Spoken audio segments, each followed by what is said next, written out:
যেহেতু সিনেমায় আছি সেহেতু অনেক কিছু কিন্তু কানে আসে, সবকিছু শেয়ার করি না আপনাদের সঙ্গে। আজকের ঘটনা শেয়ার করব, কারণ এই ঘটনাটা মেনে নেওয়া যায় না।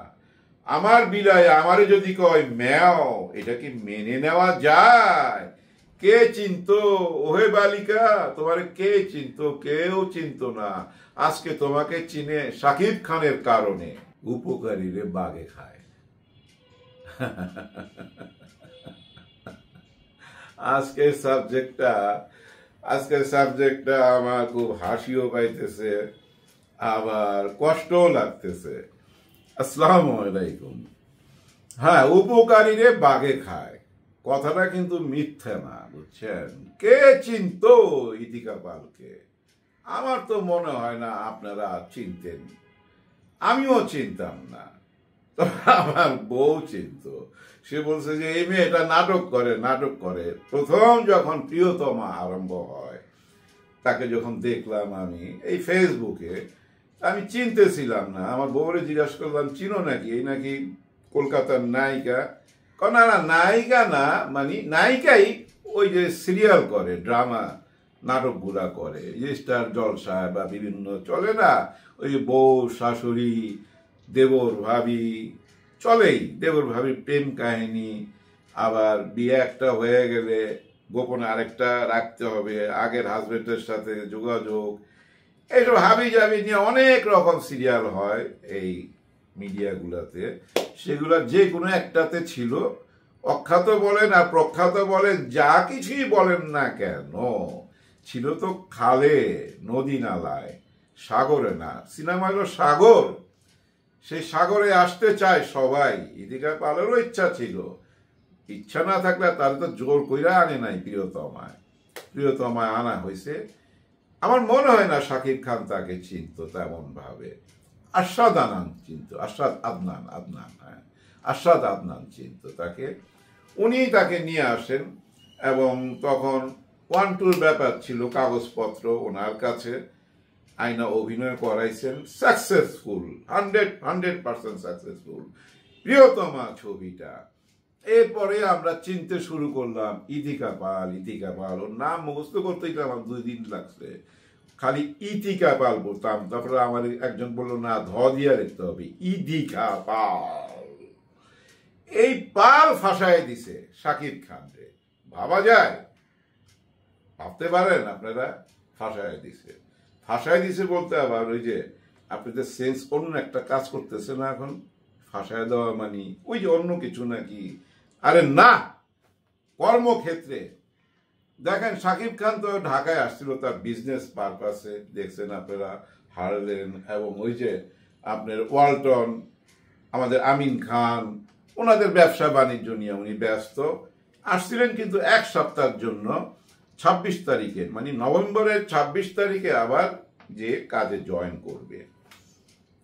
কাগজপত্র রেডি, ভিসা রেডি, কিন্তু সবার হাতে কিন্তু মাল্টিপল ভিসা, টিকিট রেডি। হঠাৎ ক্যান্সেল। কেন ক্যান্সেল? ইতিকা পাল একটু সরি বলছে, ও একটা ড্রামা সিরিয়ালের শিডিউল দিয়ে ফেলাইছে, মানে তার পরিবারে কেউ একজন দিয়ে ফেলছে ভুলে, বা সে নিজে দিছে, ওইটার কাজটা শেষ করে যাইতে পারবে না, অনেক কো আর্টিস্ট, ওইটার মধ্যে একটু ফাইসা গেছে, ছাড়তে হবে কয়েকটা দিনের জন্য। ওকে, কয়দিন? 2 দিন। ওকে, 2 দিন। 26-এর পর 27, 28, 29 গেছে, 30 গেছে, আইসা 1 তারিখ, 2 তারিখে যাওয়ার কথা। দেখেন কতদিন সময় দিচ্ছে, 2 দিনের জায়গায় 6-7 দিন চলে গেছে। 2 তারিখে সবার হাতে টিকিট পৌঁছায় গেছে, শাকিব খানের হাতে টিকিট পৌঁছায় গেছে, সবুজ ব্যাগ ট্যাগ গুছায় ফেলাইছে, তার মেকআপ ম্যান ব্যাগ ট্যাগ গুছায় ফেলাইছে, আবার ক্যান্সেল। কেন? ওই পার্টি নাকি ছাড়তেছে না। High high high high high, চিন্তা করেন, বরবাদ ছবি, অনেক বড় বাজেটের ছবি, কিন্তু আপনারা একটা জিনিস বোঝার চেষ্টা করেন, এই যে বোম্বে যাওয়া আসা প্লেনের ভাড়া কত আমি ঠিক জানি না, এই মুহূর্তেটা অনেক হবে, আমার তো মনে হয় 10-15 হাজার টাকার নিচে না। এই যে আমাদের মিশা সদাগর না, 3 থেকে 4 বার যাওয়া আসা করছে, শুধু ওই যে মাঝে মাঝে গ্যাপ পরে চলে আসে, তার মানে কি হারে খরচ হয়।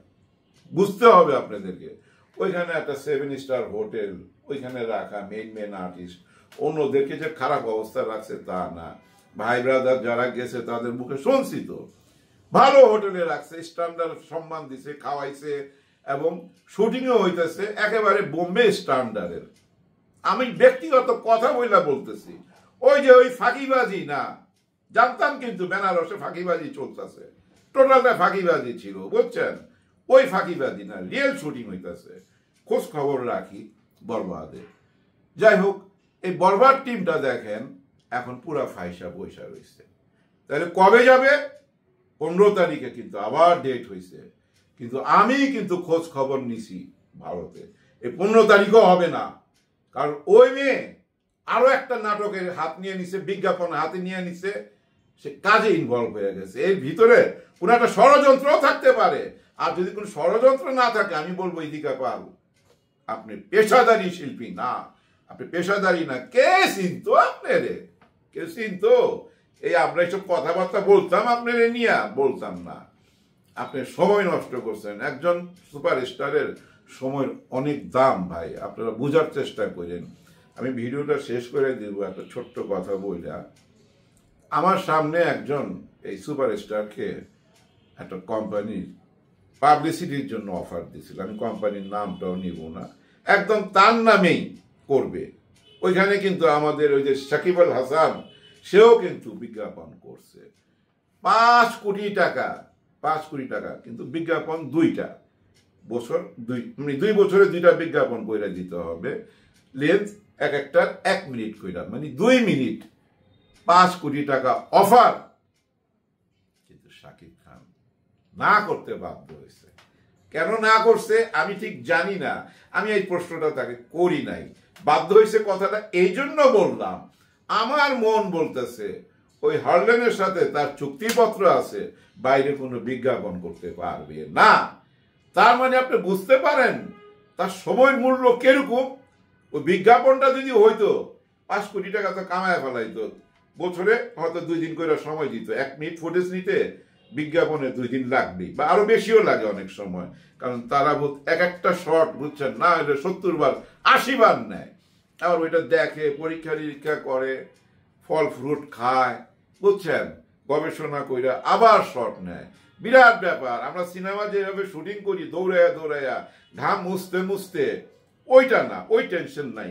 যারা বিজ্ঞাপন বানায় তারা খুব ভালো অবস্থায় আছে, আর ওই ভালো অবস্থার থেকেই অফার পাইছিল, না কইরা দিয়েছে। তার মানে কি মূল্য দেখেন, উচ্চতায় উচ্চতায় টানে। হ্যাঁ, আপনি যদি একজন মানুষকে দেখায় বলেন যে ওই যে লোকটা যাচ্ছে না, ওইটা হলো গিয়া মোদির আপন ছোট ভাই, আপনি কিন্তু চেহারা মিলেবার চেষ্টা করবেন। আর ঠিকই তো, ওরকম দাড়ি, ওরকম চুল, হয়তো একটু বয়সে ইয়াং হইতেও পারে।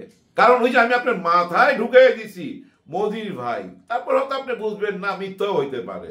কিন্তু আমি প্রথম যেটা মাথায় ঢুকাই দেবো সেইটাই তো আপনি ভাববেন, তাই না? দেখেন, আপনারা একটা জিনিস মনে রাখবেন, হাইপে হাইপ টানে, হ্যাঁ, উচ্চতায় উচ্চতায় টানে।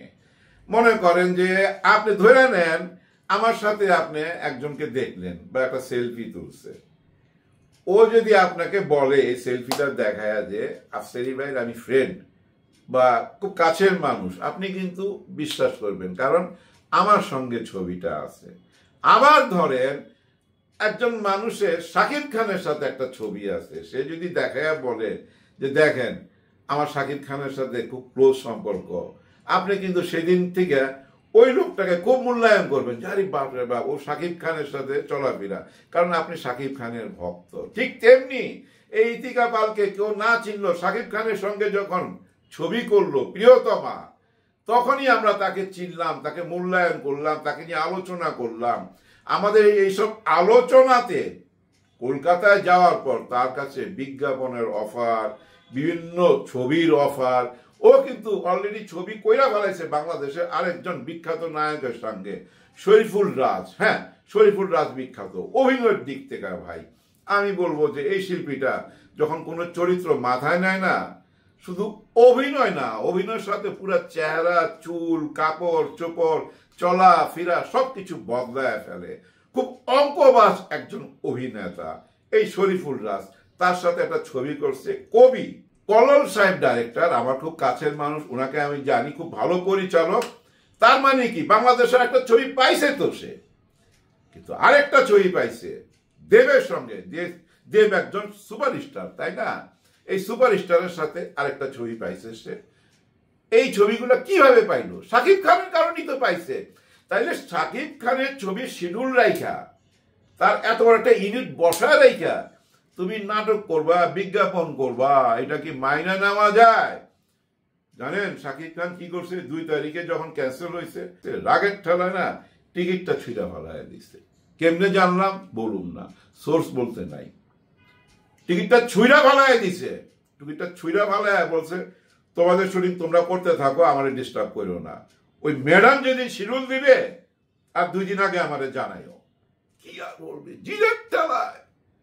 জিদ উঠবে তো, রাগ উঠবে তো। আমার হলে তো বুঝছেন, আমি যদি ওই শাকিব খানের জায়গা থাকতাম, আমি বলতাম ওর প্রশ্নটা পুরা রিটেক করো, অন্য নায়িকা নিয়ে আসো এখানে। অন্য নায়িকা নিয়ে আসো। তুমি মিয়া পুরা ইউনিট বসায় রেখা, শাকিব খানের মতো একজন আর্টিস্টের বসায় রেখা তুমি নাটক করবা। বেশি বেশি কি জানেন, আসলে এই যে ভিতরটা না পরিষ্কার না, একদম পরিষ্কার না, পেশাদারি না, পেশাদারি না। লোভ আছে, লোভ আছে, কেউ কিছু মাইন্ড করেন না। যাই হোক, সবাই জন্য সবাই দোয়া করবেন। আল্লাহ হাফেজ।